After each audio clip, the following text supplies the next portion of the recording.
Easy.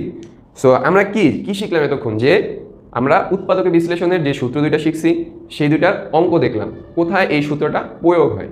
এই প্রয়োগ আমাদের করতে হলে আমাদের সূত্রটা আগে মুখস্থ করতে হবে, কোথায় আমরা প্লাসের সূত্র বসাবো, কোথায় আমরা মাইনাসের সূত্র বসাবো।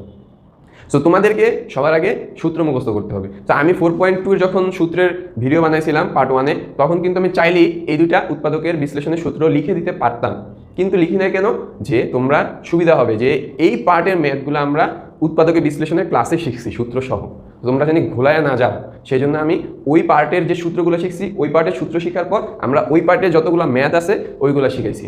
দেন আমরা কি করছি, উৎপাদকের বিশ্লেষণের যে সূত্র দুটো আছে আজকের ক্লাসে নিয়ে আসছি।